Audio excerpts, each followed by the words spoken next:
Bom, hoje eu quero falar sobre a colite ulcerosa e a enfermidade de Crohn. Enfermidade de Crohn e colite ulcerosa. Integrantes aí, um trabalho que foi apresentado aí na disciplina de Medicina Interna 2. E, para começar, a grande diferença, a gente sempre vai estar falando de diferenças aqui entre a colite ulcerosa e a enfermidade de Crohn. Diferenças essas de clínica, diferenças histológicas, anatomopatológicas, diferenças de diagnóstico, de sintomas, diferenças de tratamento, diagnósticos diferenciais, diferenças de diagnóstico. Então, sempre vai estar fazendo uma analogia entre as duas enfermidades, que podem ser uma pode ser diagnóstico diferencial da outra, né? A grande diferença entre a colite ulcerosa e a enfermidade de Crohn é que a colite ulcerosa ela afeta só o intestino grosso, só o cólon. Mais especificamente, aí a partir da segunda metade do cólon transverso, o cólon descendente, cólon sigmoideu e o reto. Então, essa é a região de preferência da colite ulcerosa. Enquanto que a enfermidade de Crohn, ela afeta todo o tubo digestivo, desde a boca, passando pelo esôfago, estômago, no delgado, duodeno, jejum, ilho, intestino grosso, cego, cólon ascendente, cólon transverso, cólon descendente, cólon sigmoideu, reto e afeta todo o tubo digestivo. Essa é a grande diferença aí da colite ulcerosa e da enfermidade de Crohn. Agora vamos ver aí características clínicas, histológicas, diagnóstico e tratamento. Aí a gente tem a prevalência, antes de entrar aí nas enfermidades, a gente vai ter a prevalência aí ao redor do mundo.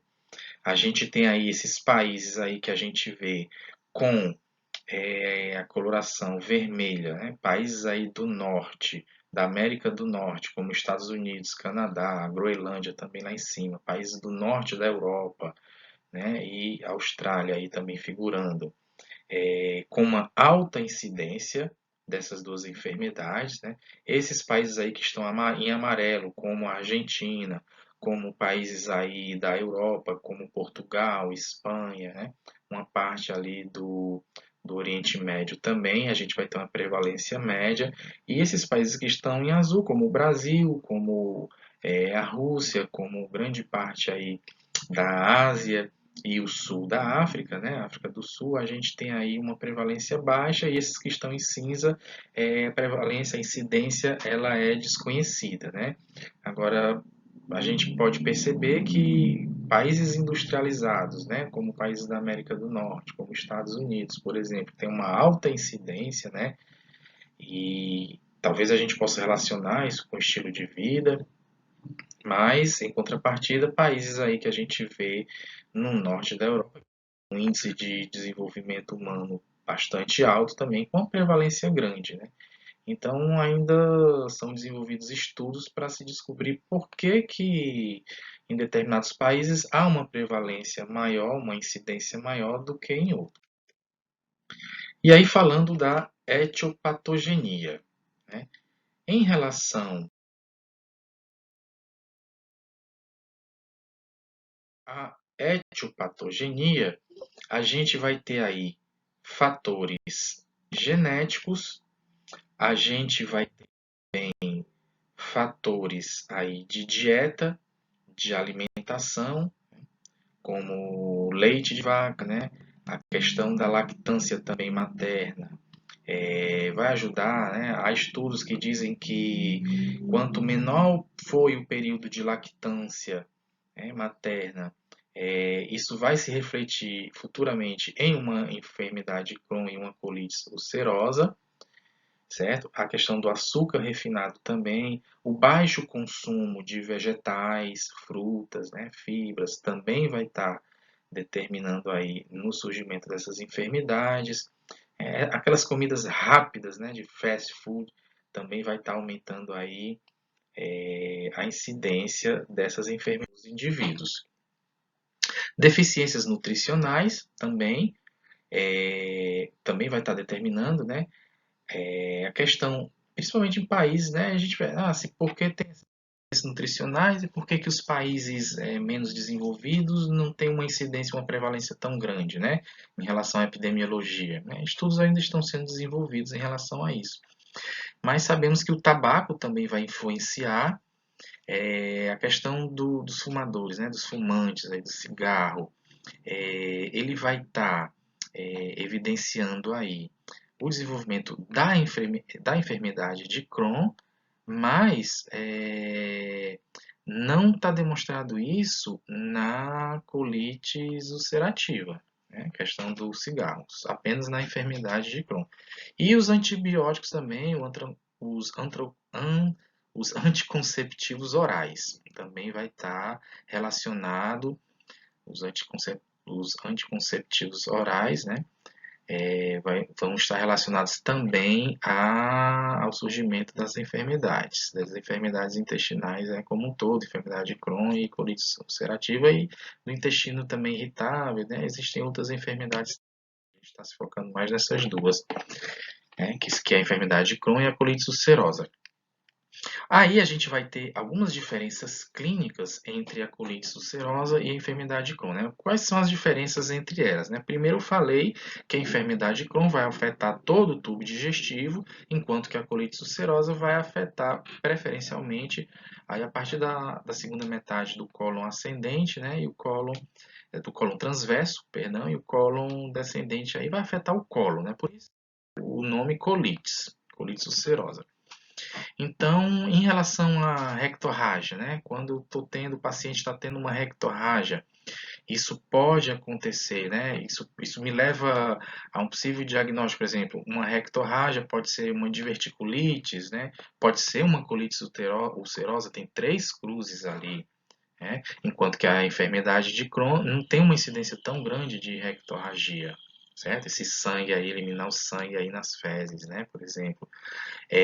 Questão da massa abdominal, você vai ter uma massa abdominal muito maior na enfermidade de Crohn do que na colite ulcerosa, já que a enfermidade de Crohn afeta todo o tubo digestivo, né, todo o intestino delgado também, não só o grosso, como a colite ulcerosa. Perda de peso, né? Dor abdominal. Você vai ter uma dor abdominal muito maior na enfermidade de Crohn, né? Se a gente for levar em consideração que a enfermidade de Crohn ela afeta todo o tubo digestivo, então você vai ter a presença de dor abdominal muito mais presente, muito mais acentuada.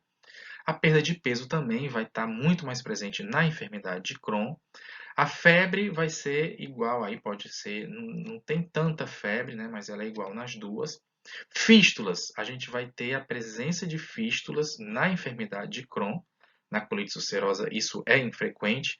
Abscessos também frequentes na enfermidade de Crohn e na colite ulcerosa isso é raro. Afetação perianal, você vai ter também, pode ter fístulas nessa região perianal na enfermidade de Crohn, né? Apesar do sítio ali do reto, né, por exemplo, de preferência da colite ulcerosa, mas a afectação perianal ela é inusual, né? Ela é muito rara aí na colite ulcerosa.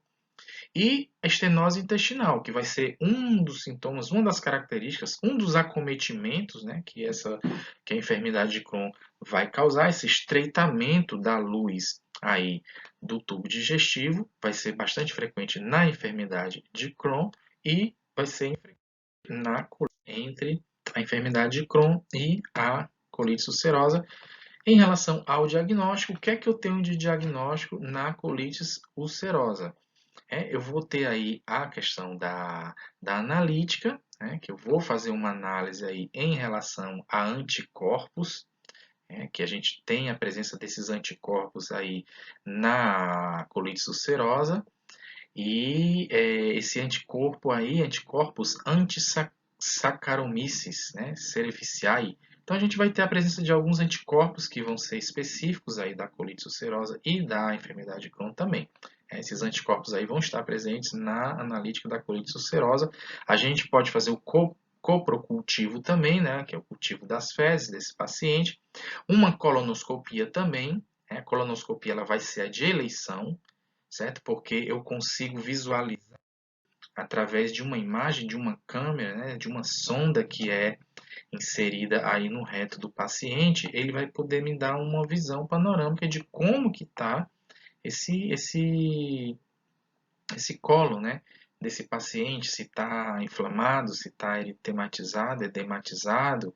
Então, a colonoscopia realmente vai ser o diagnóstico de eleição, né? Uma radiologia também, simples, ela vai ser de eleição para megacólon, ela é muito boa para megacólon, para diagnosticar megacólon, que pode ser uma das complicações da colite ulcerosa, né? E a perfuração. Então,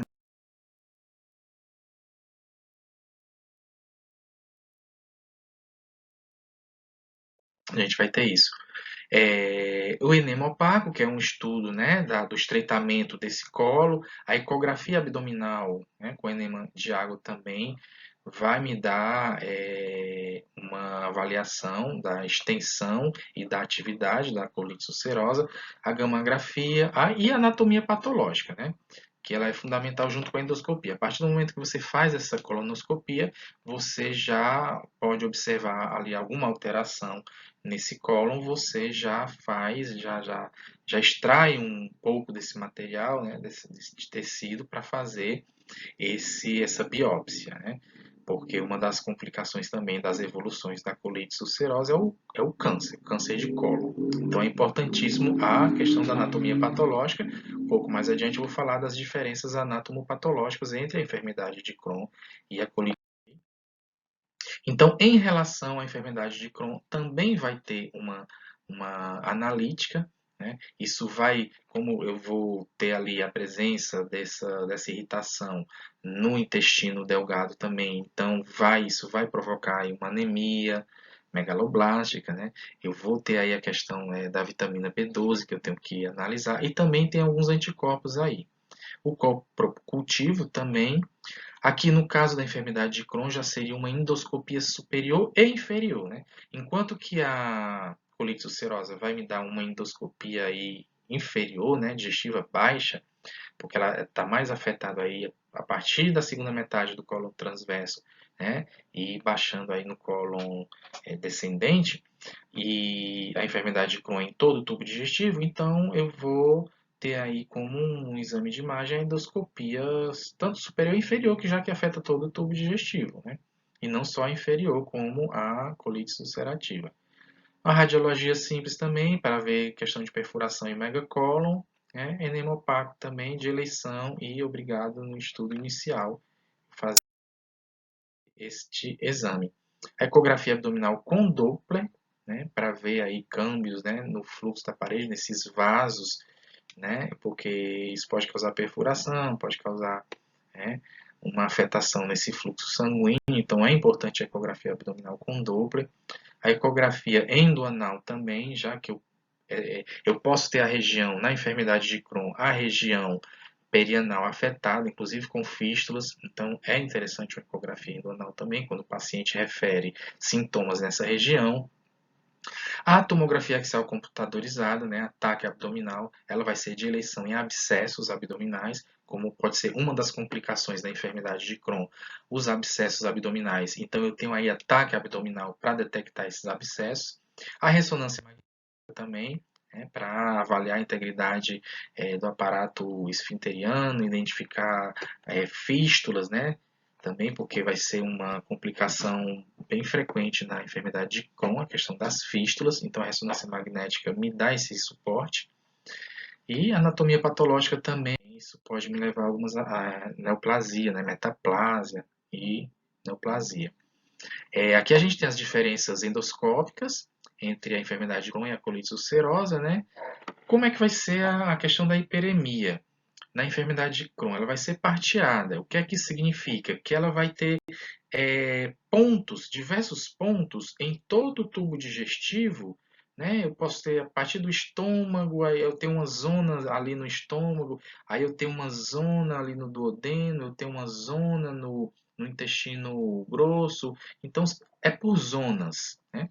Enquanto que na colite ulcerosa, ela é difusa. Eu tenho toda aquela região que ela é afetada, né? Como eu já falei, a partir ali do cólon transverso, a partir da segunda metade do cólon transverso e descendo no cólon descendente, pegando ali colo sigmoideu e reto, eu tenho toda essa região, ela é difusa. Então é isso que eu vou observar numa endoscopia na enfermidade de Crohn e na colite ulcerosa. A enfermidade de Crohn ali, zonas hiperêmicas e zonas que estão sanas, que estão ali intocadas, né? Pequenas zonas, pequenas regiões na enfermidade de Crohn, enquanto que na colite ulcerosa isso é de forma difusa, né? Eu vou ter todo o cólon ali descendente afetado, reto, eu vou ter tudo difuso, vai estar hiperêmico, eu vou conseguir observar na endoscopia. A superfície da mucosa, né? Na enfermidade de Crohn, ela vai ser nodular e polipoide, a gente vai ver umas imagens no próximos slides. E da colite ulcerosa vai ser granular e fina. Né? Úlceras, como é que vai ter essa afetação de úlceras? Na enfermidade de Crohn vai ser como aftas, né? Como saca-bocados, saca-rolha. Né? Vai ser espiralado, a gente vai poder ver essas imagens, né? E úlcera na colite ulcerosa, só em casos graves, né, a gente vai estar encontrando aí a presença de úlceras. Afetação retal, a enfermidade de Crohn é bem comum, né? 50% dos casos de quem tem aí a enfermidade de Crohn, ela vai ter afetação retal, enquanto que na colite ulcerosa 95%, né? É muito grande, já que a colite ulcerosa ela é difusa. Então, 95% eu vou ter afetação retal. A distribuição das lesões, como eu falei, né, é parteada a enfermidade de Crohn. Então, ela é descontínua, enquanto que na colite ulcerosa ela é contínua. Eu tenho toda essa região do cólon aí, cólon transverso, cólon descendente, sigmoideu e reto, tudo contínuo. Existe a presença, a gente vai conseguir observar a presença de lesões. Né? E a estenose da luz, né? A estetez da luz, ela é frequente na enfermidade de Crohn. Das características aí dos sintomas, dos sinais que eu vou ter na enfermidade de Crohn é essa estenose da luz do tubo digestivo, enquanto que na colite ulcerosa eu não vou ter essa estenose. Né? Afetação do ilho terminal, bastante frequente na enfermidade de Crohn, e apenas 10% aí eu vou ter ileites por refluxo na colite ulcerosa. E pseudopólipos, eu não vou ter na enfermidade de Crohn, né? Eu vou ter pólipos, mas eu não vou ter pseudopólipos. É infrequente. Já esses pseudopólipos na colite ulcerosa são bastante frequentes. E aqui a gente pode observar aí a imagem, né? Endoscópica. O que é que vai acontecer? Eu vou ter aí uma hipertrofia muscular, né? Eu vou ter a presença de fissuras na enfermidade de Crohn e ela vai ser transmural, né? Ela vai afetar todas as camadas aí desse tecido intestinal, certo? Enquanto que na colite ulcerosa eu tenho só a mucosa e submucosa, né? São as diferenças aí da enfermidade de Crohn, as diferenças anatomopatológicas e da colite ulcerosa. Na enfermidade de Crohn é a presença de fibroses, né? A gente vai ter essa presença, vai conseguir observar isso na enfermidade de Crohn. Enquanto que a colonoscopia aí da colite ulcerosa, ó, a gente vai ter aí a presença de pseudopólipos, é bem diferente, né, uma imagem da outra. Ali a gente tem a presença de fibrose na enfermidade de Crohn, enquanto que na colite ulcerosa a gente tem a presença aí desses pseudopólipos, né, dessas glândulas aí, né, a gente vai conseguir observar aí nessa imagem desse brote grave aí, presença dessas, como se fossem pólipos, mas não são pseudopólipos. Na enfermidade de Crohn a gente não vai encontrar isso, a gente vai encontrar aquele tecido fibrosado. E aí a gente tem aí as diferenças histológicas, né, anatomopatológicas entre a enfermidade de Crohn e a colite ulcerosa.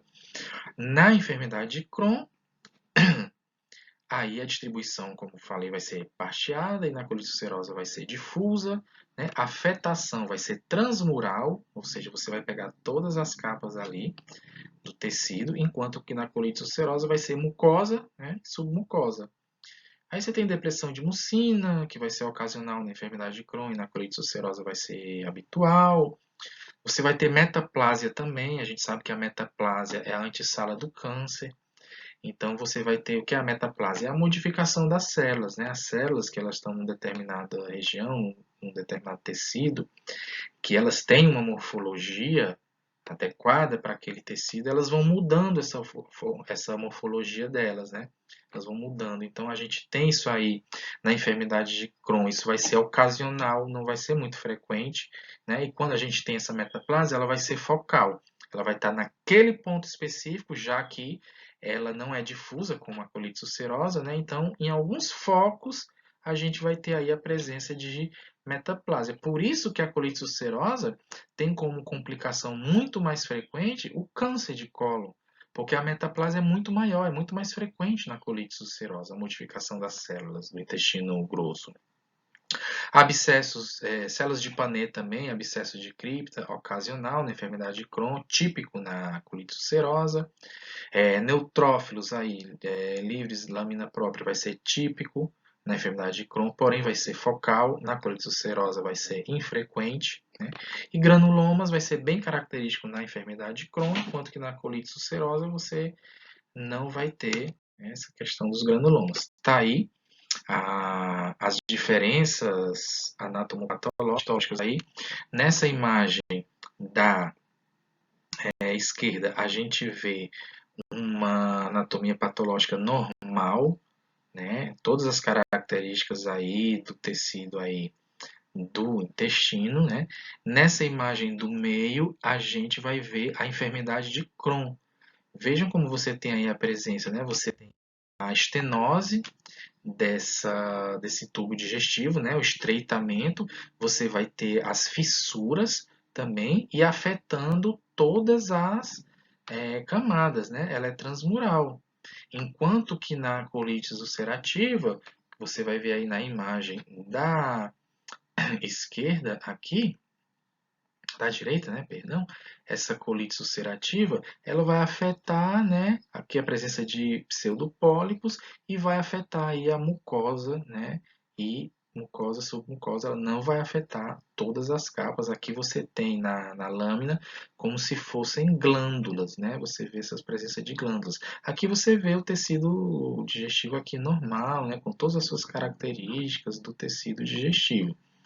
E aqui você vai ver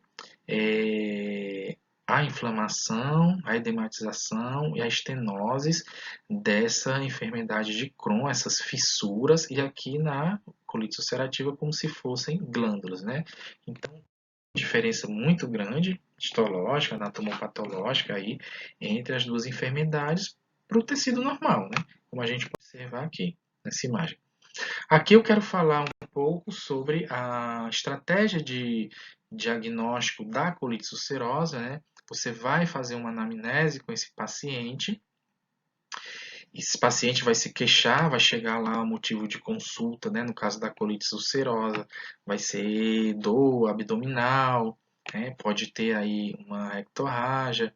E você vai fazer uma exploração nesse abdômen, você vai fazer um tato retal, né? Quando você tem essa suspeita clínica aí de uma colite ulcerosa, você vai fazer o quê? Uma rectosigmoidoscopia, né? Que é essa colonoscopia. O nome específico dessa colonoscopia é rectosigmoidoscopia, que vai ser uma endoscopia digestiva baixa, aí a partir do reto e do cólon sigmoide, certo? E também pegando aí um pouco do cólon descendente, que é onde a colite ulcerosa ela vai se manifestar. Então você tem o aspecto endoscópico, né, da enfermidade, e vai ter o diagnóstico aí, o da colite ulcerosa, da enfermidade de Crohn, né? E aí você vai definir a gravidade do brote, né, da manifestação, e estabelecer a extensão da enfermidade, né? E nessa anamnese você tem que ter o conhecimento também dos antecedentes desse paciente, dos hábitos sexuais, é importante, as viagens que ele fez, para poder estar descartando outras patologias, certo? Aí você vai ter, né, a questão da histologia, você vai ter também a biópsia, né? Que é essa estratégia na enfermidade de Crohn. Você vai ter uma história clínica, e o exame físico. E aí o que é que você vai constatar? Dor, uma massa abdominal, febre, e aí você suspeita enfermidade de Crohn.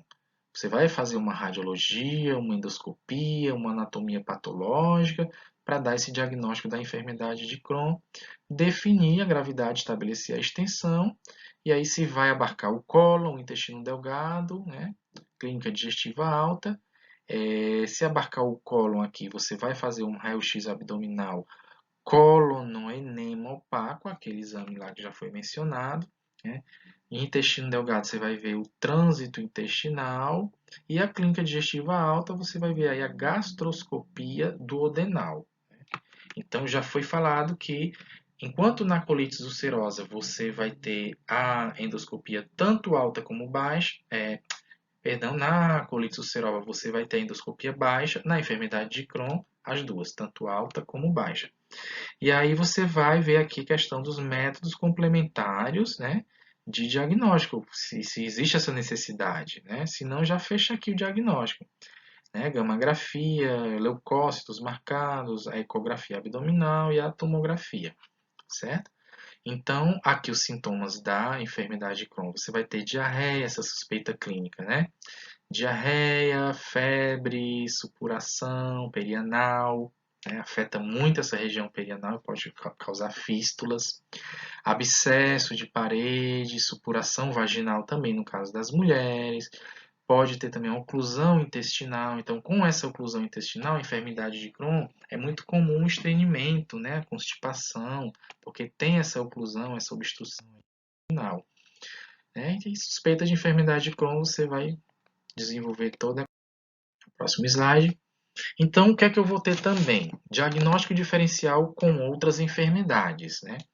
O que é que a enfermidade de Crohn e a colite ulcerativa pode me dar de diagnóstico diferencial com outras enfermidades, né? A partir dos sintomas dos pacientes. Eu posso suspeitar também de uma síndrome do intestino irritável, como eu já falei.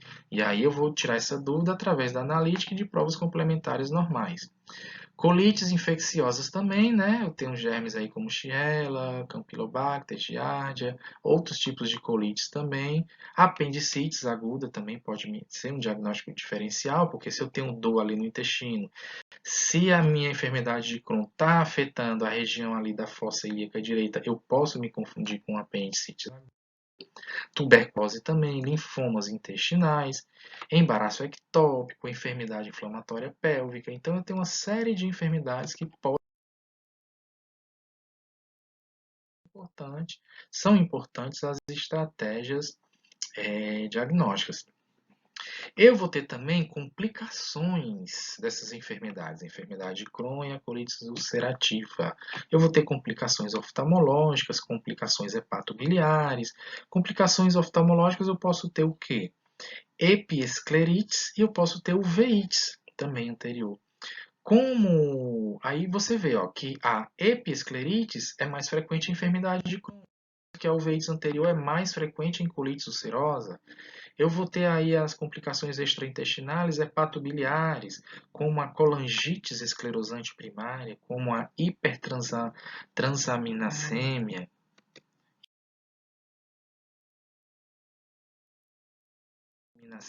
né? Eu vou ter complicações osteoarticulares, aí, artrites periféricas. Posso ter artropatia axial, mais frequente em enfermidade de Crohn. Percebam que algumas complicações são mais frequentes na enfermidade de Crohn, outras são mais frequentes na colite ulcerativa. Né? Em relação à artropatia axial, eu posso ter a sacroileites e eu posso ter a espondilites anquilopoiética também. Em relação à pele, eu posso ter um eritema nodoso, posso ter um pioderma gangrenoso, que eu vou ter aí 12% em colite ulcerosa e 1 a 2% em enfermidade de Crohn, então mais frequente em membros inferiores, então é bem menos frequente na enfermidade de Crohn do que na colite ulcerosa. Eu vou ter a estomatites aftosa também, que é mais frequente, mais prevalente na enfermidade de Crohn. 13% dos casos que têm enfermidade de Crohn pode desenvolver uma estomatite, que essas complicações elas vão se dividindo aí. Algumas eu tenho mais enfermidade de Crohn e outras eu tenho mais na colite ulcerosa. Então, quais são as formas evolutivas da colite ulcerosa? Eu posso ter aí a colite ulcerosa crônica intermitente, que é 70% dos casos, né? Ela vai ter uma atividade, vai ter remissão. A crônica contínua, que é 25% dos casos, eu tenho uma atividade maior a 6 meses. E a aguda fulminante, que é 5% dos casos, eu posso ter uma pancolitis, uma perfuração e um megacólon, né? Por isso que ela é essa aguda. E eu vou ter as formas evolutivas da enfermidade Crohn. Eu vou ter a enfermidade de Crohn penetrante, também chamada de fistulizante, a enfermidade de Crohn estenosante, também chamada de obstrutiva, e a enfermidade de Crohn não penetrante, não fistulizante, inflamatória. Certo? Então, essa enfermidade de Crohn, ela pode fistulizar, ela pode provocar fístulas e abscessos, são complicações. Ela pode causar uma dilatação pré-estenótica, porém uma obstrução, né, porque ela vai estenosar devido à inflamação e a afetação de todas as capas aí dela ser transmural. E eu vou ter também a não penetrante, eu vou ter câmbios quando ela não fistuliza ou não estenosa, eu vou ter aí câmbios inflamatórios agudos também, vou ter esses câmbios inflamatórios, né? E em relação ao manejo do tratamento médico, esse tratamento dessas duas enfermidades, enfermidade Crohn e colite ulcerativa, ele está baseado, o tratamento, em dois pilares. É o tratamento médico e o tratamento cirúrgico. Quando é que eu vou ter o tratamento médico e quando é que eu vou ter o tratamento cirúrgico? Indicações para o tratamento cirúrgico. Em relação ao tratamento médico da colitis ulcerosa, eu vou ter aqui a questão dos anti-inflamatórios, dos imunossupressores, como os corticoides, e dos antibióticos em caso de sepsia, de sépsia. Entendeu? Então eu vou ter, quando eu tenho uma perfuração, quando eu tenho uma fistulização, né, uma presença de úlcera, eu vou ter o tratamento antibiótico, antibiótico terapia. Né? Como mantenimento, eu vou ter os anti-inflamatórios, né? E se essa colite ulcerosa ela for refratária, aí eu vou ter o tratamento com imunossupressores também e corticoides, né? Anti-inflamatórios. E se ela continuar aí sendo refratária, eu vou ter o tratamento cirúrgico. Na enfermidade de Crohn, ela tem a leve, a grave e de mantenimento. Né? Quando você tem uma enfermidade de Crohn leve, já foi diagnosticado, determinou lá na sua estratégia de diagnóstico a extensão e a gravidade dessa enfermidade de Crohn, eu vou ter aí os anti-inflamatórios quando for uma enfermidade de Crohn leve. Quando for uma enfermidade de Crohn grave, eu vou ter aí corticoides, antibiótico terapia também em caso de sepse e imunossupressores e corticoides. Como mantenimento, eu vou ter os anti-inflamatórios aqui. Agora, quando é que eu vou ter uma indicação para tratamento cirúrgico? No caso da colite ulcerosa, quando eu tiver perfuração, quando eu tiver hemorragia, megacólon e obstrução, vai ser indicação de tratamento quirúrgico, câncer também de cólon, indicação de tratamento cirúrgico, e outra indicação de tratamento cirúrgico é a não resposta ao tratamento médico. Quando você aplica um tratamento médico e você tem essa colite ulcerosa aí refratária, que ela não está respondendo ao tratamento médico, isso é indicação de tratamento cirúrgico e efeitos secundários também a largo prazo aí do tratamento com corticoides, você tem esses efeitos secundários do tratamento de largo prazo, então de longo prazo, e você tem aí a indicação de tratamento cirúrgico. Quando é que eu tenho essa indicação de tratamento cirúrgico na enfermidade de Crohn? Quando você tem uma hemorragia, também a exemplo da colite ulcerosa, são praticamente as mesmas indicações com algumas particularidades, que a questão das fístulas, né, que a gente vai ter na enfermidade de Crohn, que não tem na colitis ulcerosa. Né? Então, hemorragia, perfuração, megacólon, abscesso e obstrução, tratamento cirúrgico.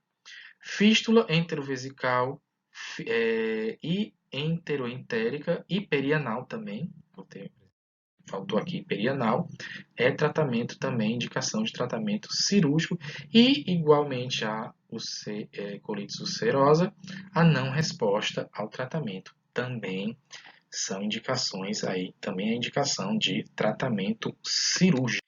Então, isso é falando um pouco aí sobre essas duas enfermidades, né? Diagnóstico, a clínica, as diferenças anatomopatológicas, de diagnósticos diferenciais e tratamentos aí da enfermidade de Crohn e da colitis ulcerosa. Espero que eu tenha ajudado com esse vídeo. Um abraço a todos e até a próxima!